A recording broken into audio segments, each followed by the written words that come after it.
Aloha, spooky nerds, and welcome to Talking Strange, a paranormal pop culture show with the Den of Geek Network. I'm your host, Aaron Sagers, journalist, author, researcher of all things weird, currently seen on Travel Channel and Discovery Plus's Paranormal Caught on Camera. Now, 28 years ago, I believe it was, the so-called Lone Gunman first appeared on the X-Files, and April 2022 marked the 20th anniversary of their death in the X-Files episode Jump the Shark. Of course, they came back as a drug trip, and then our guest came back as a digital version of himself, stuck in a virtual heaven / hell. And that man is a guy that I was happy and to meet in Michigan at Michigan Paracon last year. And you know, these conventions bring people together, even though you might be working in kind of these orbits around one another. You might not actually get to know a person that you kind of, everyone knows them, everybody know, you just don't really necessarily talk to each other. Well, we were finally able to talk to one another, and even though it was called Michigan Paracon, I swear the whole time we were talking about stand-up comedy, because he is a comedian, and I worked a lot in the comedy world as a reporter and a journalist a long time ago. And he is not only a comedian, he's an actor. He's part of the Chill Pack Hollywood Hour podcast. He's a paranormal host with the Scared and Alone Paranormal Investigation series, which returns July 23rd with new episodes. And he is the man behind Richard Ringo Langley from the X-Files and Lone Gunman. Guys, let me welcome Mr. Dean Haglund. Yeah, hey, Maddie. Hey, how are you, man? I'm great. Good to see you, sir. You too. I can't believe it's been almost a year now. I know. We've been back and forth in this thing, trying to get on the show. Yeah, we've been trying to chat. We have been chatting for a while, but you know, good things come to those who wait, and here we are. We were just chatting kind of behind the scenes, which I love this kind of thing. I love the synchronicity of our worlds. That first off, John Tenney, who is truly like a true lone gunman, a Robert Stack type of character. He seems to know everyone, and everyone knows him, and it's and he comes up a lot. But yeah, you guys have become buddies too throughout the. Did you just meet last year? Yeah, we did, and then to find out we're practically neighbors now that I just moved to Michigan. What's it now? 3 years? 3 years now that I've been here. I forget. And so yeah, so technically we have lunch, and then we talk stuff, and then he performs at the Comedy Castle doing his talk, and so he's been talking about having me and him do like a 2-man kind of show over in Royal Oak, of all things. I love it. Weird comedy stand-up. Yeah. Well, he says he doesn't really do stand-up. He speaks, and it's entertaining, but to his mind, he's not doing, hey, mother-in-law, joke, bangity bang bang. He's not that guy. Yeah. So, well, I mean, out of curiosity, when you moved to Michigan, were you aware of just how weird of a state it is? Because the roots of Michigan weirdness are deep. They are, and I was not aware. I was living in Sydney, Australia, and my better half was working for Roger Penske, so she got promoted to the corporate head office in the automotive industry. Of course, that means you come to the center of the car world, which is here. And so we moved here for her to be at corporate head office, and then suddenly I'm neck deep in weirdness here. Yeah, and not just paranormal. No. I do love Michigan. Michigan has become maybe my favorite state of weirdness, and that's saying something. Me originally from Florida, that there's some great books out there, and I know Tenny has spoken a lot about the weirdness of Michigan. I dig it. I just feel like I can't get enough. Yeah, but, really cool. Let's talk. Let's start by talking a little bit about X-Files and Lone Gunman and Langley.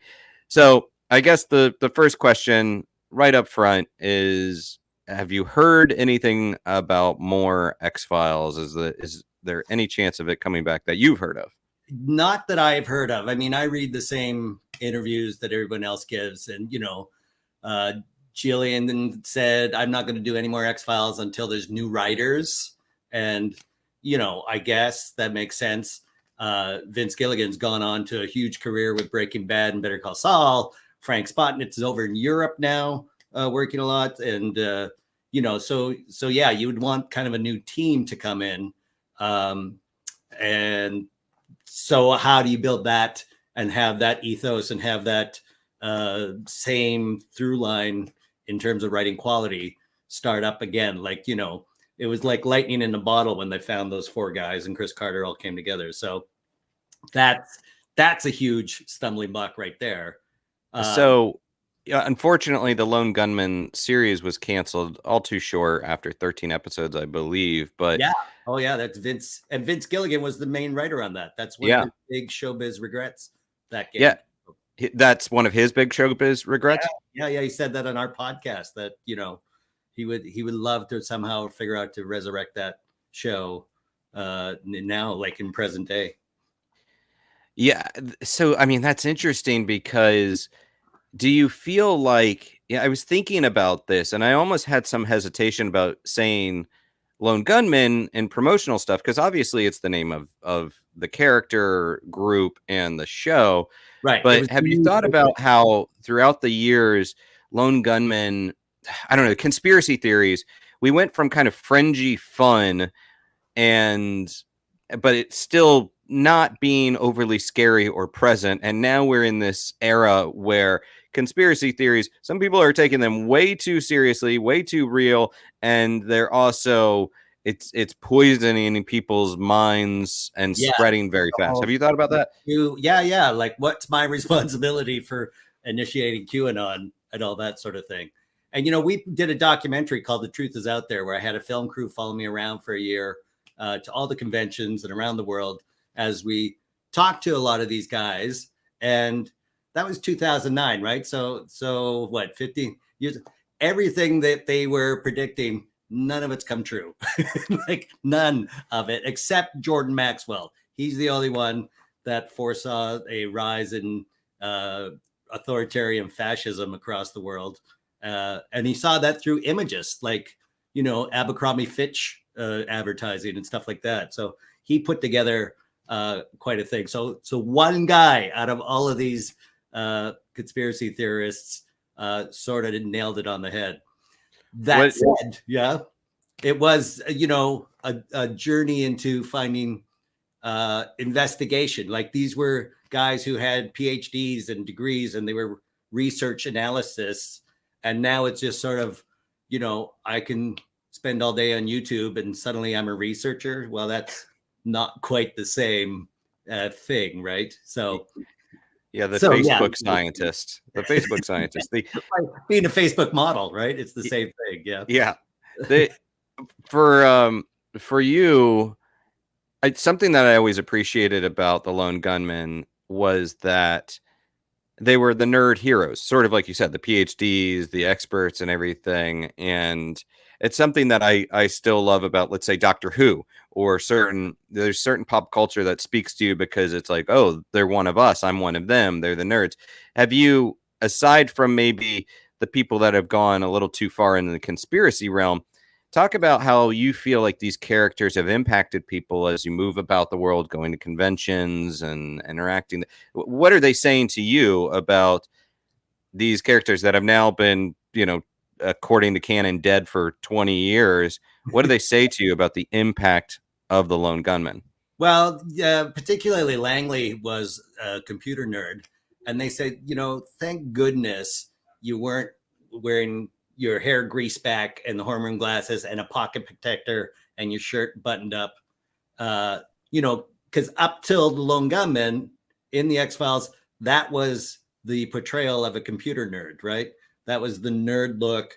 Every TV show had that. Then we come along. And from my experience at university, everybody in physical science and computer science and programming were all listening to Skid Row. They all had, massive, cool haircuts and stuff like that. So they were all iconoclasts and they were all outside a norm, as it were. And some would see that as nerdy, but some would see that as ultra cool, right? How far does the nerd line go before you come back around on the number line to being ultra cool?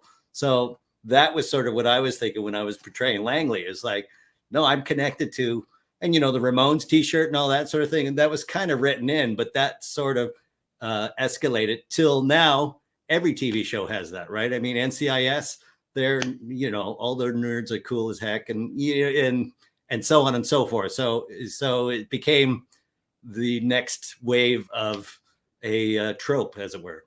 The idea of it reflected sort of my reality of like, I may not have been cool, but being not cool was cool.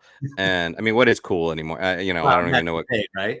Yeah. Is it the jock winning the touchdown? Was that the cool thing? And then you sitting reading books and being playing D&D, was that the cool thing? Everybody had their own cool idea. What about you as a kid growing up in Canada? What were you? Oh, I was an artist that you could see right behind me. This is actually my art studio here. And so I was drawing cartoons, I was painting, and then telling jokes, from the get-go, and into silent film. Like, there was no one else I could talk to in high school about my love of silent film, which I still love to this day. I'm trying to think what else. I didn't do any team sports. The only thing I did was cross-country skiing, and then I tried to compete with the 22 hunting rifles. So it was biathlon.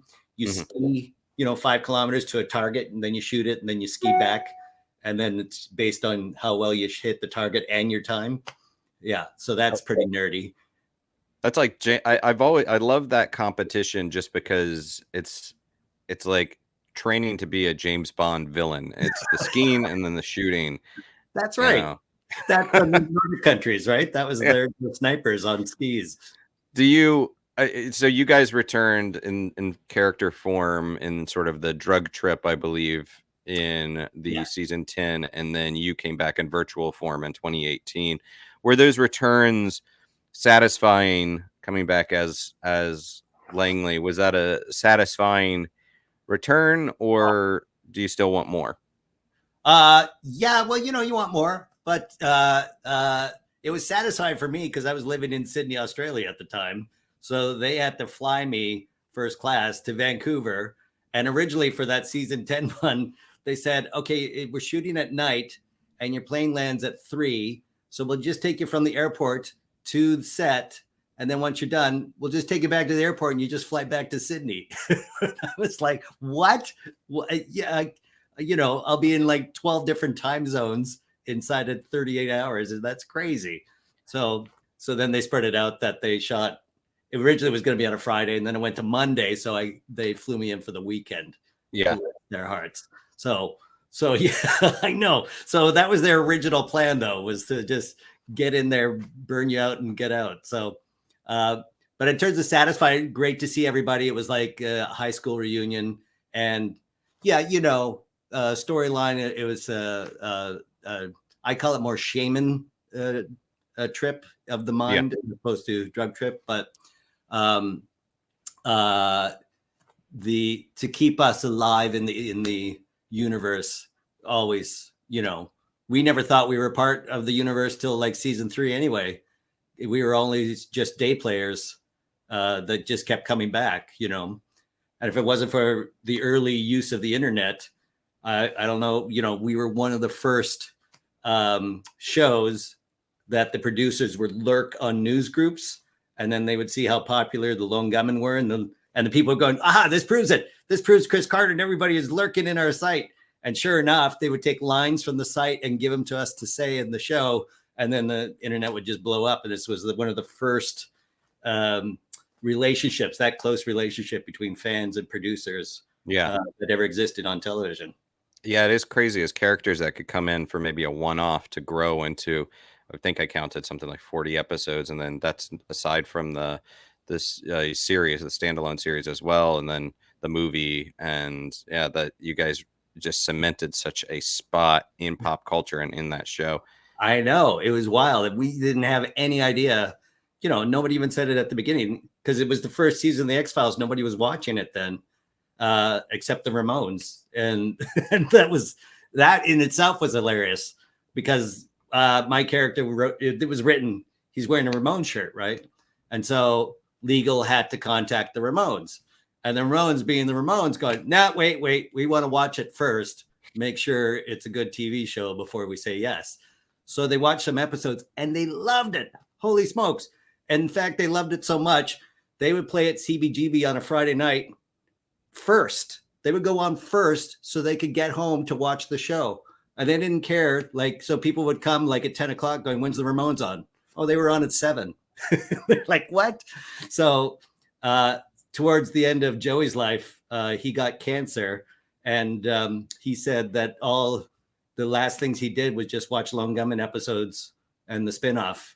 And so it was a really close relationship. They flew me out actually to the Bowery Ballroom to do a posthumous birthday benefit for Joey, where I introduced a couple songs, and I met Johnny was still alive, and Marky and Joey's mom and their financial planner, like the whole thing. So it was really, kind of a really cool early, never mind symbiotic relationship with your fans, that your fans are the Ramones. And then that relationship forms is incredible, unbelievable. That's pretty great. I didn't actually know that. Was that sort of, would that sum up maybe your favorite moment in this character, or is there another moment that just leaps to mind when you think fondly about the life of these characters? There's so many, but yeah, absolutely. There's a monologue of, that I give to McHugh, I can't think of his name, Squiggy and Lenny from Mark McKean. Mark McKean, thank you. I was going to say McGowan, but that's not right. Who, of course, played the Man in Black. Yeah, right. Yeah. So Mark McKean, he I gave that monologue of why Joey's my hero and stuff like that, and they replayed that at the benefit.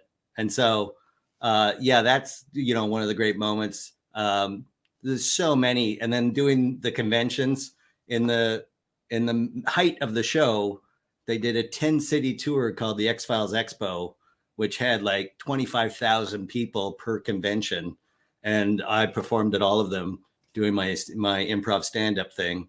And that was like being on a rock and roll tour. Mm-hmm. So I'm trying to think. There's so many great episodes. The Vegas episode was so much fun. How fun it was to work with David and Jillian, have such great senses of humor too. There was so much laughter on set. It's hard to believe it when you watch the show, that in between all those takes, we're just cracking up all the time. Yeah. It's just as a slight tangent, I was lamenting the loss of CBGBs because when I first moved to New York City, I know we kind of compared notes about New York City. When I first moved to New York City, CBGBs was still a thing. Right. And I was fortunate. I didn't, I wish I could go back in time and see some of those shows from the late 70s, but I was fortunate to still see some live music there. But then just the fact that it goes away, and then I think it was replaced. I mean, this is a number of years ago, replaced by, I think, an Urban Outfitters or something, which is just such an ironic statement. Yeah, I know. I go to Soho because I was living in New York in the 90s doing stand-up, like we talked about, right? I was hitting all the Cellar and what was that, Boston Comedy Club? That was a terrible place, and Dangerfields and Stand-Up New York, all those places.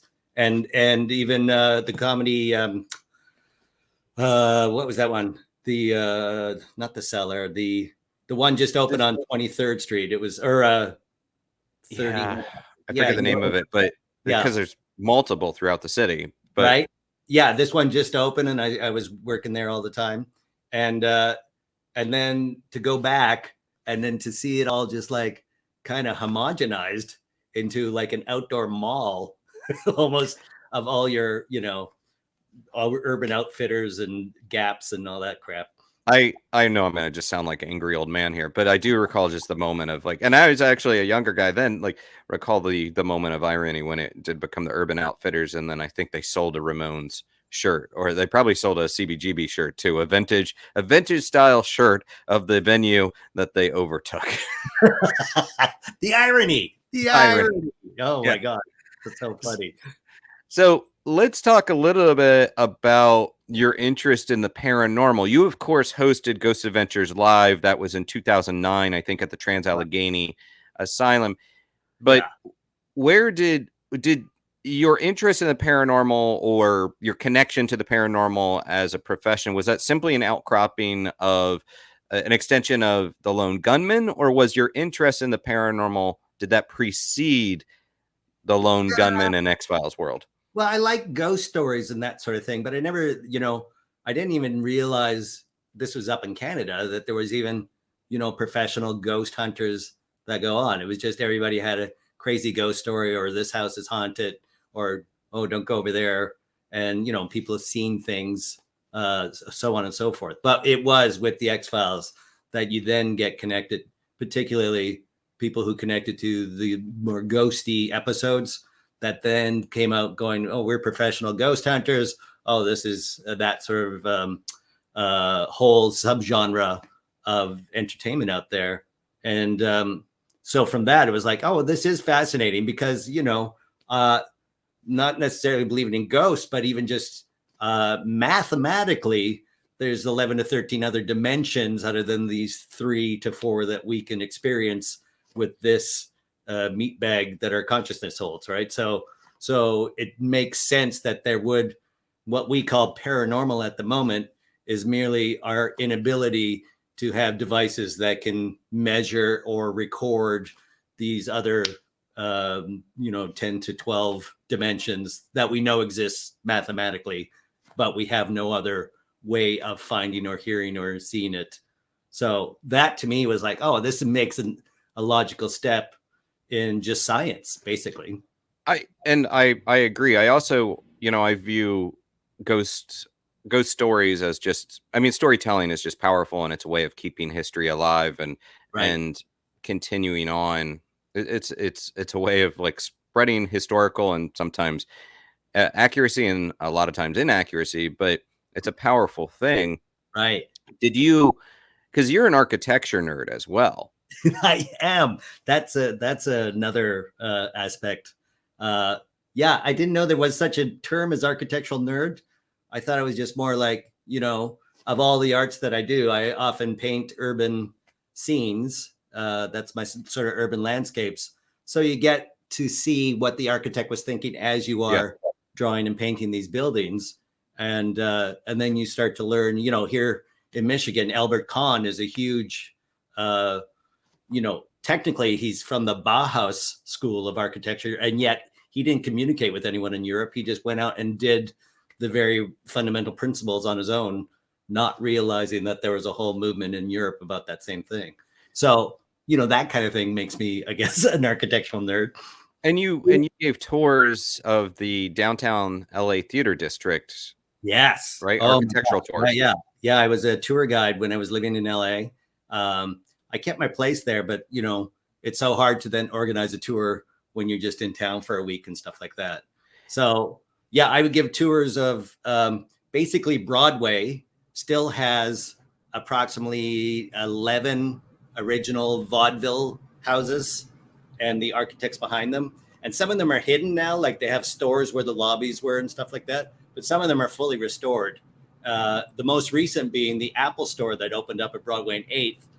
They faithfully restored the Tower Theater, which is, built in 1926 by Charles S. Lee, the architect. It had so many cool elements to it. And they faithfully even restored the clock that was destroyed in the 94 Northridge earthquake that took down a lot of buildings in downtown Los Angeles. So yeah, I give a tour and talk about all these buildings and their connections, and also the performers who perform there. Chaplin paid for the Los Angeles theater to be completed. The Marx Brothers did their basically workshop night at the opera live on stage. and they toured it around America. And so that theater that they worked at is still around. And they even had a guy with a stopwatch who would time the laughter in between the lines, so that when they edited the film, they would put just, Chico and Harpo standing there silently for the length of time the laugh was. And then they had 3 different edits because there's 3 different senses of humor. There's an East Coast, West Coast, and Southern. So they had 3 different prints of the Night at the Opera, so that every line could be heard and the laughter could peel out without interrupting anything. Amazing craft.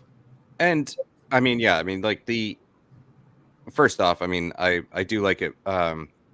You have such a sense of history and theater, but also the architecture. How has all of this influenced your appreciation of the paranormal? Well, I mean, this is sort of the other show that I do that's going to be coming out. I'm not quite sure when, but it's called This Old Haunted House. And, I spent, 3 years fixing up this house we bought in Michigan. Behind that door there, that door there, I built my own steam room from scratch, having to sister joist the floors, raise the ceiling, the whole 9 yards. So I have building trade experience, shall we say. And so when I do This Old Haunted House, and again, there's a group of people who are buying haunted Victorian mansions around the country and renovating them, and at the same time seeing the spirits that are still there. So a lot of Queen Anne revivals seem to be the choice haunted architectural style for some reason around the country. And the idea of the show is, how far do you take a renovation before you remove what actually imbues the place with its character and its hauntedness, right? What is the ghost haunting the building? If I lift the whole building up and move it 20 feet off the foundation, does the ghost come with it, or does he stay in the basement of the foundation that I lifted the house off of, right? So these are kind of like the quandaries that come up in the show, which is basically also about renovation, what it takes to renovate a Victorian mansion. You can't just go to Home Depot and stick stuff in. A lot of these places are on the National Register, so they require very specific mortars in the rock, very specific types of wood, and so this show becomes kind of a love of those historic buildings, plus great ghost stories that come with it. And a lot of the owners really love the fact that the ghosts are there. They sort of befriend them, and treat them as, respectful guests that they like having around. So that's part of the Scared and Alone universe. That'll be part of So kind of the same. It's a sister show, but it's going to be on a terrestrial television. This guy has bought up. The FCC requires every state to have a TV network that you can get through your antenna and not just be cable or streaming. And so he's now purchasing every one of these stations, and they require local programming.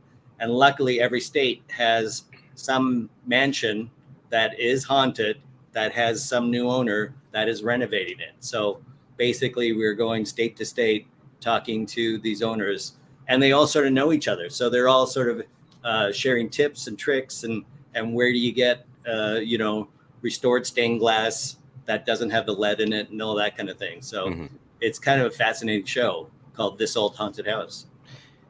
Well, and we'll keep an eye on that. And I know, I believe some of those episodes will also air on scaredandalone.com. Yeah, I think so, because there is a dovetail to what's going on in the house, and that I had already interviewed the owner. Right.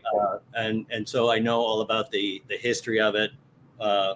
And, a lot of these times, Scared and Alone's a live show, Saturday night, 8 till 10, in the dark. And we send one person, normally it's Corey Buckley, with just her K2 meter and her iPhone, alone in a haunted house all night long. And then there's a panel and everyone who joins in is seeing it in real time, just like us. They're hearing it in real time, just like us, and they're part of the investigation. And so, because I've seen it in the daylight, I know not to send her down a flight of stairs, or, don't trip on that curtain rod over in the living room, sort of thing. Yeah. Well, I think it was last September, maybe last October, I took part in one of those. It was on the ghost hunting day or whatever it is. Oh, yeah, yeah. World's longest ghost hunting. And we joined in on one of those talks. And something I found interesting about the Scared and Alone model is it's this live stream paranormal project, as you said.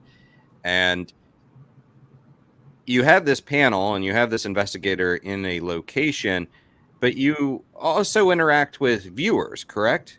Yeah. So the chat starts filling up, and a lot of them seem to have empathetic and psychic connections, and they're hearing things.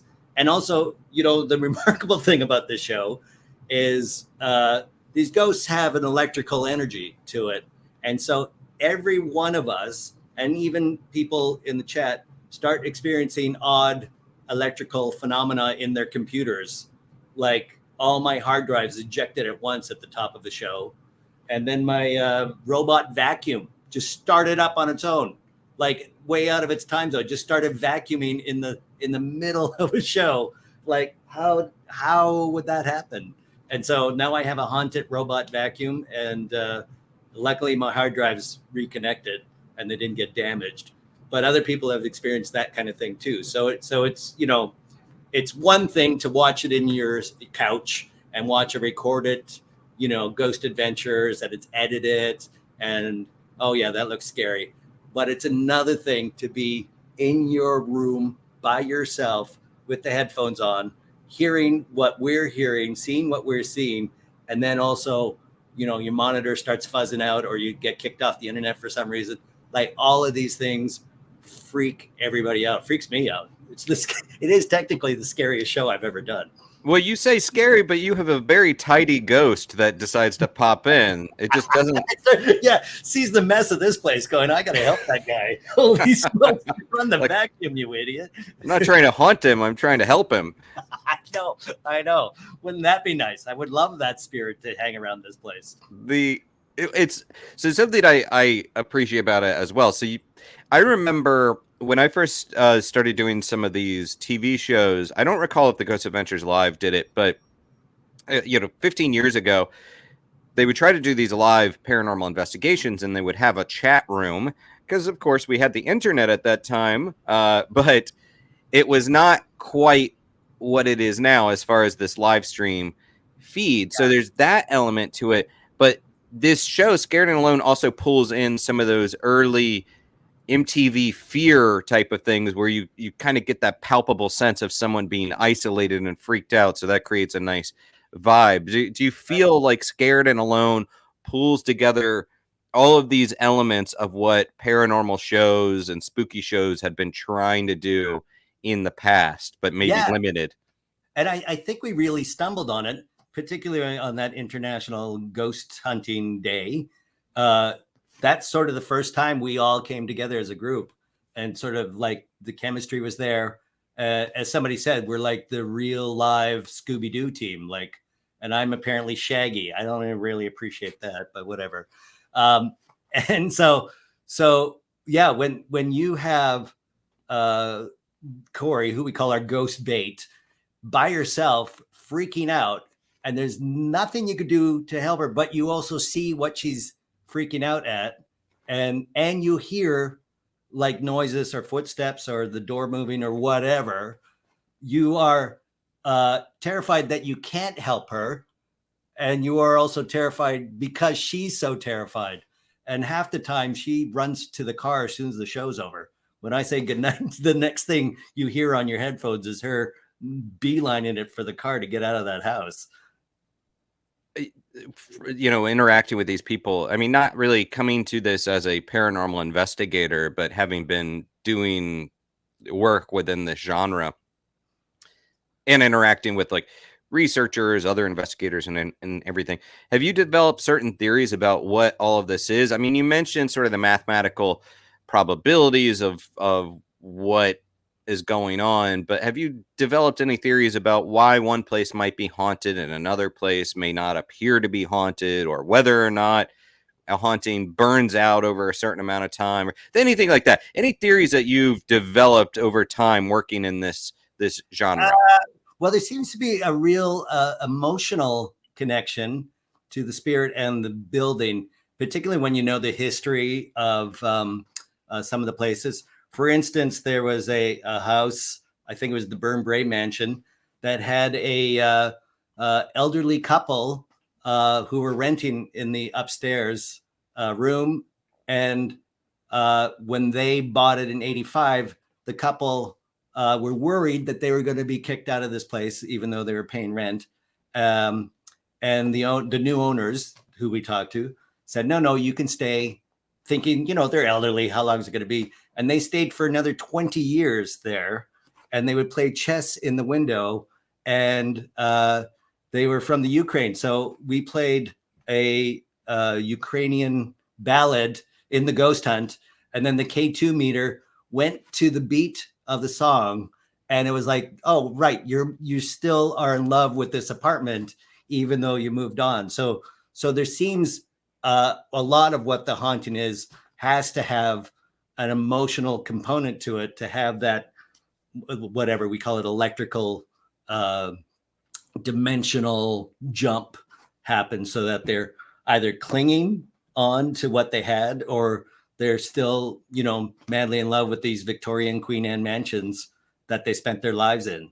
So, and or they're angry that the new owners are screwing it up with their renovations, or they've turned it into some sort of weird amusement park tour thing, whatever. So that to me is the theory that they're, if you just bought the place 10 years before you died, you may not be haunting it because you aren't that emotionally connected to it. So that to me has like been the biggest revelation of the show, is to see that kind of almost touching really on some of it. And there was a place that they thought was on the Underground Railway, and the basement was sort of subdivided into all these little rooms. But he said, yeah, there's never been, all the paranormal investigations, there's nothing in the basement.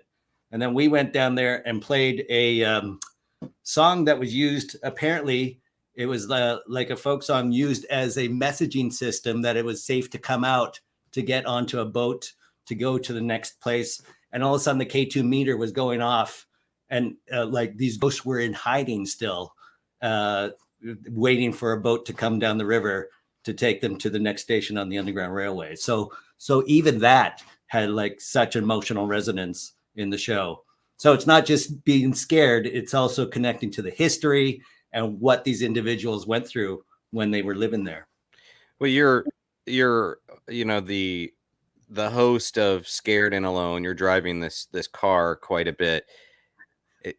You may be alone in your studio, right? But would Dean ever be scared and alone on site? Would you ever flip the script and you be the one that is alone in the place? Funny you should ask. They want me to come and do a couple, and then they would like coincide. And I should say I don't watch horror movies because they're too scary. Like I will seriously white knuckle it.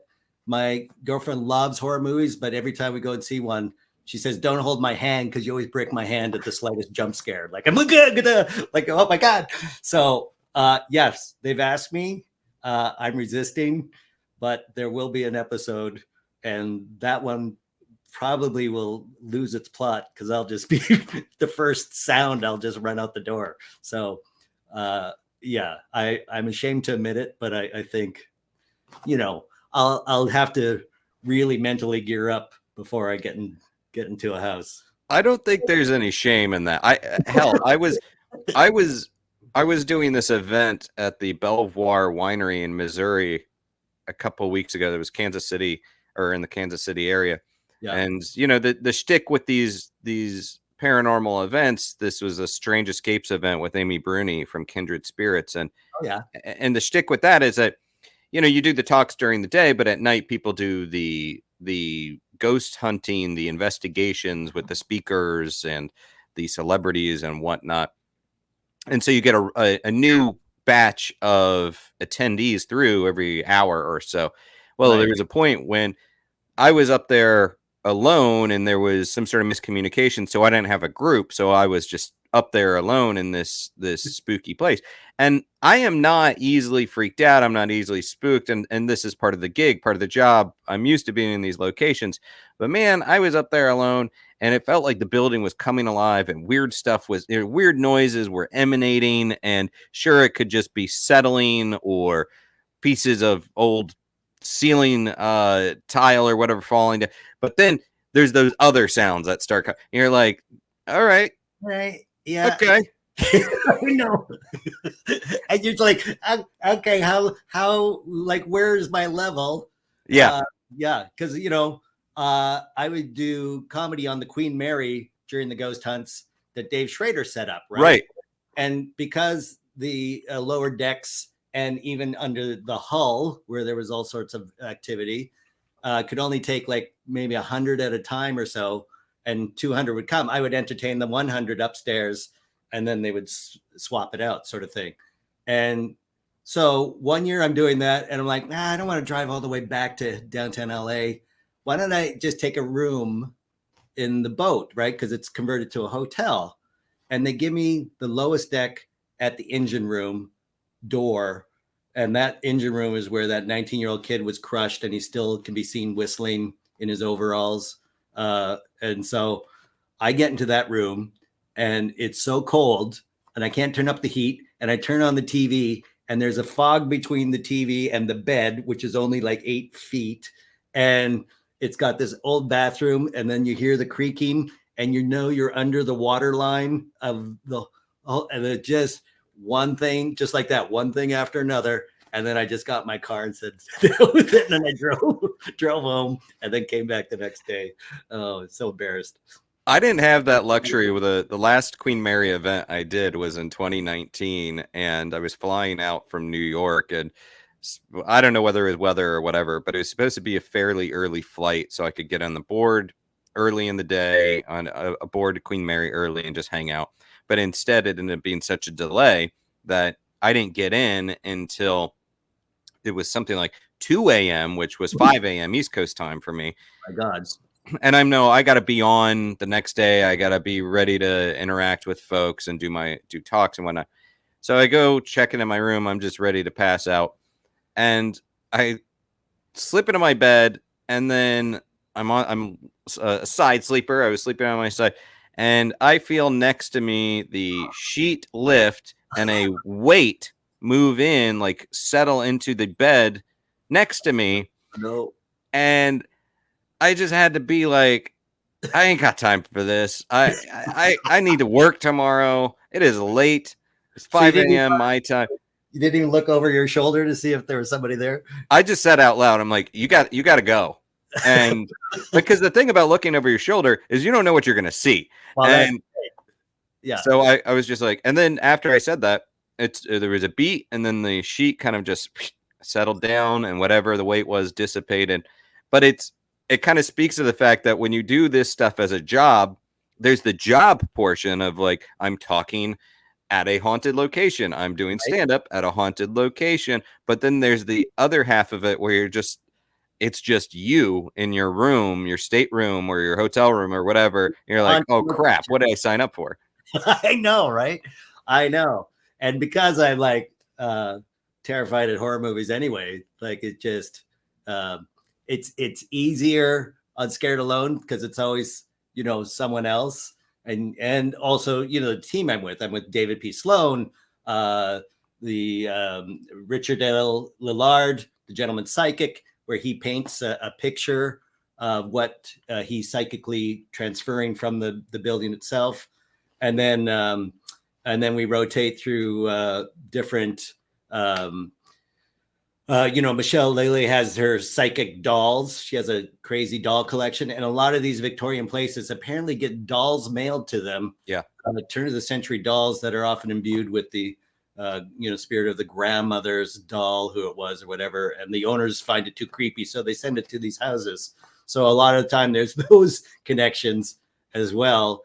And so I can always, if it gets too terrified for me, throw it to one of our other specialists and see what's going on, and just sort of take a moment to breathe and take a glass of water. I appreciate the special, I guess, irony of you having become so well known, being associated with the XFiles, a franchise where there was plenty of creepy episodes, and now doing a paranormal show called Scared and Alone, where it gets freaky, and you being a bit of a fraidy cat, and no judgment, but thank you, no judgment, but. What does scare you? What are the horror movies that scare you? Are there any from your childhood that are still locked in that brain that freaks you out? Or is there a certain type of monster that especially triggers you? What is Dean's scare zone? Wow. So easy. I mean, so let's start at the beginning. What's the very first scary thing I saw? I mean, terrifying wasn't even, it's surreal. It's called Day of the Locusts with Donald Sutherland. And that scene at the end where all the red carpet at the Chinese man goes to heck and he jumps on Shirley Temple and all of that, I saw that as a teenager of all things, and just traumatized for months on end. Then silent film, gee whiz, there's a Swedish, I guess it's a witch monster movie called Hagen. Hagan, and it's silent, but she's eating live things in the 1920s, where they don't do special effects in the 1920s. So it looks like she's actually eating actual live animals from the cauldron and going down her mouth. That set me off on a stream of nightmares, because I love silent film as a kid. So I'm looking at all these things, and here's one from Sweden. My dad's from Sweden. Oh, this should be good. No, it is not. It is not. It's scary. It's terrifying. What else? Recently, a Descent. So, okay, I wouldn't want to go spelunking at the best of times. So the shots of where they're just crawling out between rocks, 1,400 feet below the ground. And then there's weird ass monster creatures in the cave. Like every shot was either claustrophobia or jump scares or whatever. I think that's the one where my girlfriend said, "Don't ever hold my hand. You keep breaking it every other scene." So yeah, the list goes on. I mean, even the one shot here in Detroit, It Follows, that in itself, conceptually, you're like, oh, I'm like, gee whiz, and that just, and all the Japanese ones, The Ring, and I don't think I've seen the end of any of these ones. That's the problem. I turn them on to about act 2, and just like, okay, I'm good. I got it. So, which is unfortunate, because you don't get to the catharsis part, the downshift. The downshift where, it's like, oh, it's just been, the real estate developer all along. Right. No, yeah, as far as I know, it's just a terrifying ghost. I especially love The Descent is a great movie, and it's, I guess, a modern classic now, but I feel like you're just giving fuel to your producers of Scared and Alone. They're like, all right, Dean, we want you for Scared and Alone, the Spelunking edition. Scared and Alone in a cave. In a cave. Oh my gosh. That's connected to a Victorian house somehow that you have to crawl down. I can't imagine. Growing up in Manitoba, were there any urban legends or scary kind of local haunted houses, or the old killer lives here?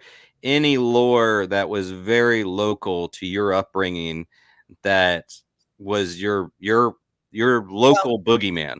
Our house, apparently, when I have friends come over to stay over, they said, "Oh, who was that guy at the foot of the bed?" Or or somebody put a very funny when you put that pillow over my face to try and suffocate me. I'm like, what? No, I didn't do that. So I never experienced it, but all my friends who came over said I was living in a haunted house. So somehow either I had some sort of protective shield, but that my friends didn't, but almost to a person, everyone said, "Oh my gosh!" And there was a 1850s Chickering upright piano, gorgeous mahogany, and it came with the house. I mean, they literally put the foundation in, dropped the piano, and then built the house over top of it. So there was no way of removing it, and everybody said this piano is terrifying. And sometimes, now that I think about it, my brother and my sister played piano, and when I hear it, I always assume they were playing. But now it could have been, in retrospect, thinking about it, oh, maybe there was ghosts all over the house and I just didn't see it. So that is, perhaps the start of it all, really. Yeah, you were it was your creepy old house at the end of the lane.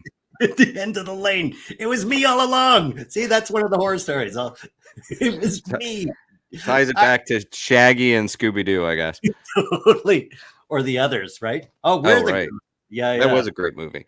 Yeah, it sure was. Before I let you go, will you play a silly game with me? Absolutely. What's it called? Okay. There's an animation for it too. So I'm gonna play that. Here we go. Holy smokes. You got this.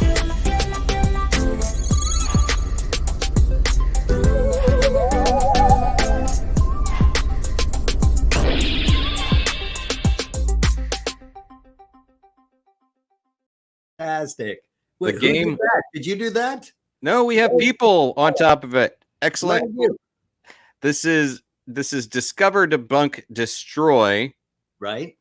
So I will give you 3 options, and you have to choose which one you're going to discover, which one you will debunk, and which one you will destroy. Okay, as an eliminate, just wipe off the paranormal map. Okay. Wow. Okay, this is tough. Okay. First one. This is an easy one. Well, I don't know. Maybe it's not easy. Discover, debunk, destroy. Santa Claus, the Easter Bunny, or the Tooth Fairy. Wow. Okay. I'm going to discover the Santa Claus, debunk the Tooth Fairy, and destroy the Easter Bunny. Okay? Harsh, I know. So discovery, Santa Claus, North Pole, very few people get up there, unexplored. There's also in the conspiracy world, the idea that up there is still seeds from palm trees that perhaps exists a hole at the North Pole that goes down to another environment below the Earth's surface. That is a big part of the conspiracy world. And so it is theoretically possible that if that exists, so too could a Santa Claus exist down in there, right? So that's a discovery yet to happen. Debunk the Tooth Fairy is, I always thought, fairies are very light, so they may exist, but the fact that they have to carry an enamel tooth is a weight differential.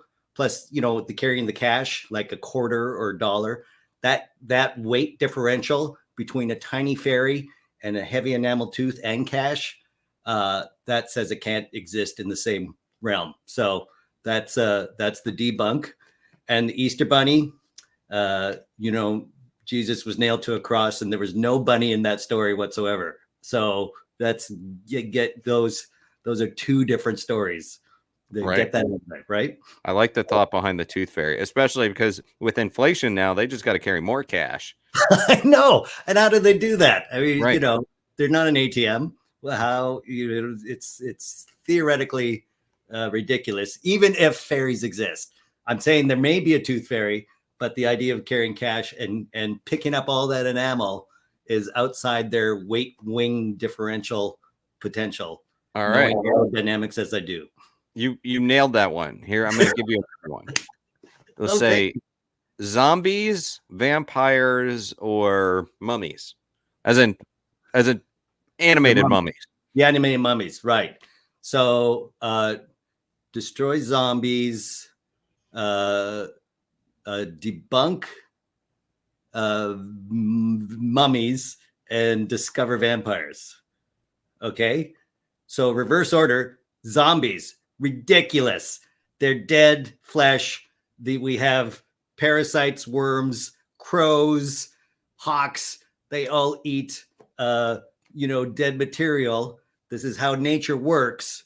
So even if I had whatever brain power, the rest of my rotting corpse would be reduced to a tiny skull that would just sort of be using my teeth to crawl along the ground. Zombies, ridiculous. 28 days later, even if they run fast, even if it's a medical thing that somehow keeps them alive, if the flesh is rotting, there's a ton of bacteria, animals that'll just eat you up before you ever get to my front door where I have my shotgun. So that's destroyed. Debunk. What did I say? Vampires? I forgot. I can debunk either the vampires or the mummies, but I'll say I'm debunking the mummies, is I think what I said. Okay. And so, yes, when in 1922, they opened up Tutankhamun's tomb, and there was the curse that everybody who opened that up started dying. Nowhere in that curse did it say the king is going to open the lid himself and hand the curse to you personally.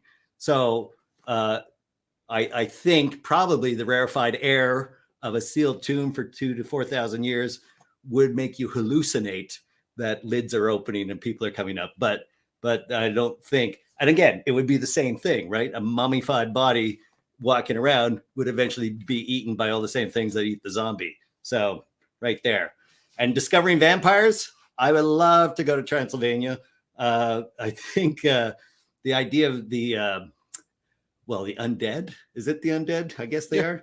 Yeah. But they're still technically living, and they still have weaknesses of garlic and sunlight and all that sort of thing. So there is a stage where once you put the stake through the heart, they're gone. And then the hawks and the beetles and all the creatures can eat them. So it makes sense that there is somebody in between, not zombie, not mummy, but a vampire that could be alive and not alive at the same time. Like a almost another evolutionary step.